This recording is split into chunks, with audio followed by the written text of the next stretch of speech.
from the standpoint of quantum mechanics and modern physics, the illusory nature of the world is very clear. It was so much so that one physicist, who was a little daft, used to go round in the most enormous padded shoes, the fear of dropping through the atomic structure of the floor.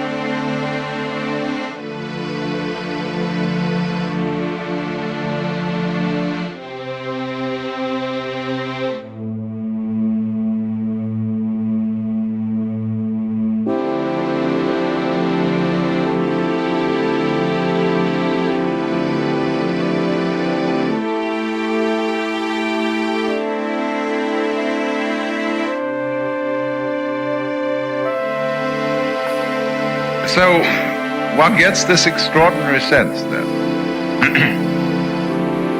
of living in this incredibly real-seeming world,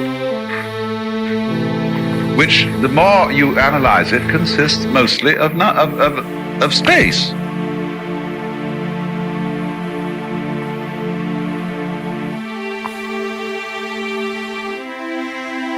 And you come to feel a, shall I say, diaphanous quality about things.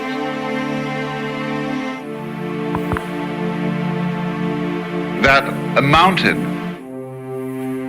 is only a faster wave and longer lasting rainbow. And that, as the poet said, the hills are shadows and they flow from form to form, and nothing stands.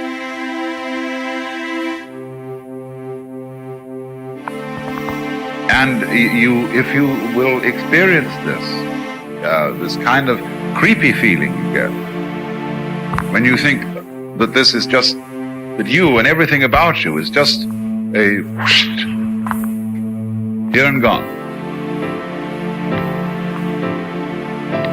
and swallowed up in space. Now, why do you say swallowed up? People, poets, people who talk, swallowed by the grave, swallowed into space, disappeared into nothing, gone, vanished, into thin, thin air.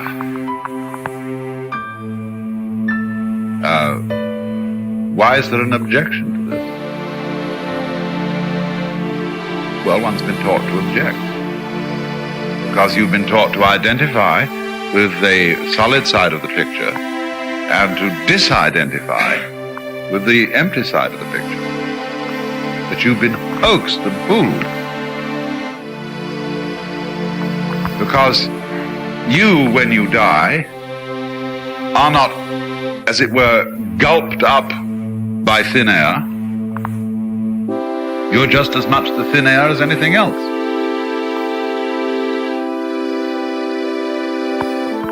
It's all of a piece. It isn't a fight going on. But everything is represented as a fight, a contest between this side and that. But this is really the whole thing about illusion. Where the ordinary person sees a battle, the enlightened person sees a cooperation between two sides. Have you ever tried to play chess with yourself and honestly take each side as you play its move against the other one?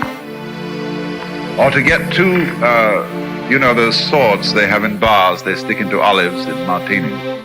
You get two of these swords and fence with yourself and see if you really can stick it into one of your hands and have the other one defend it. This is the most fascinating game. And this is the game God is playing, sitting there. Two hands, here's good, here's evil. Here's Jesus Christ and here's Lucifer. And got real involved in this fight, you see. And he finds out that if he makes the right hand win all the time, there's no point in the game. He has to get into the left hand. But in order for there to be a real fight, he mustn't let the left hand know what the right hand is doing, vice versa, you see. He explains all this stuff in the Bible.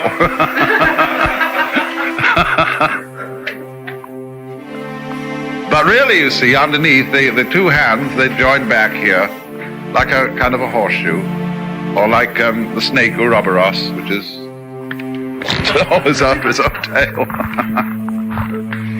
And an aspect of that, not letting your left hand know what your right hand is doing, is the way we identify ourselves with what's inside the skin and not with what's outside. We identify ourselves as reality with the solid things that we can see, and all the rest is space, and that's nothing, you see. We characteristically take sides in a situation where both sides are aspects of the situation. We take this side. Will you have this or that? Choose. But the sage doesn't choose, because he said, well, there's no choice here. He might choose for the sake of going along. You know, like somebody says, well, what would you like to do today? We can go into town and do some marketing, or we can stay out here and go swimming. You don't care which you do, so you just say one in order to satisfy your guest, your host. So,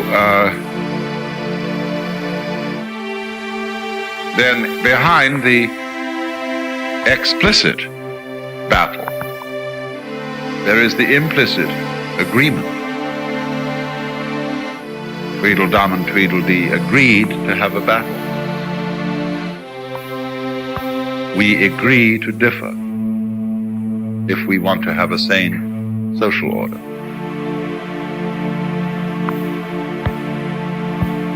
So, cheer up. You may well be so conditioned, just like to feel the fear of the unknown, even though you know much better. If you have come through in life to a point where, say,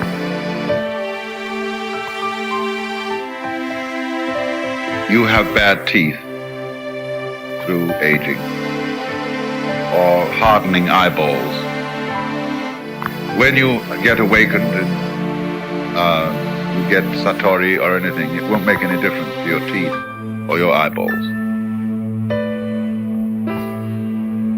I have never heard of a case of spiritual healing of somebody's teeth.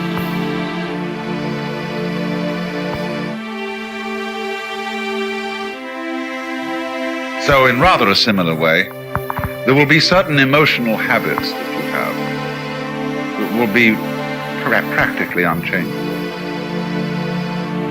And they settle in as you get older, and you have to live with them. They're just like you have to live with the color of your hair, or whether you've got a funny shaped mouth or something like that. It's all goes along. It's part of the pattern that you're in for the time being and will live out.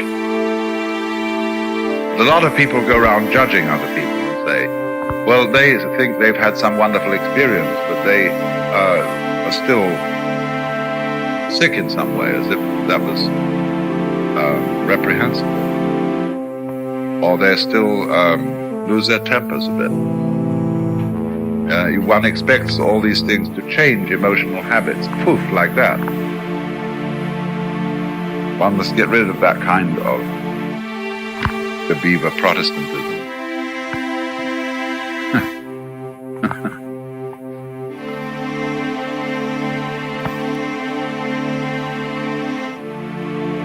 So, but you know what does happen is, although you have fears, anxiety basically, in the face of life and death, nevertheless, you can get to a point where it's like having a deep center which isn't anxious. And above all, isn't anxious about being anxious. Say, okay, so I get anxious. And somehow you can tolerate it. You can stand the tension. It's one of the most fascinating things to learn to hold tension and not go, when you get a problem, not go rushing off to solve it immediately.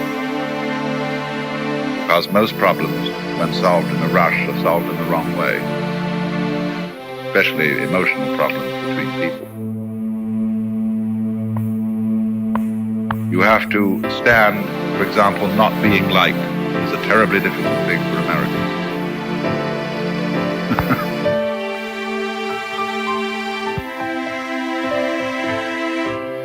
But what I've said here, I think, about space and about rebirth and so on, you will notice one thing about it all. It doesn't, nothing that I've said or understanding anything that I've said doesn't require any kind of what I would call special knowledge. It's all out in front of you. It doesn't require, actually, it doesn't require meditation exercises or LSD or anything. It's all out in the open. And the only really essential meditation exercise is stopping thinking. And the being able to perceive without conceptualizing what you're looking at. And that's the interior silence, without which, well, there is really nothing to think about or talk about.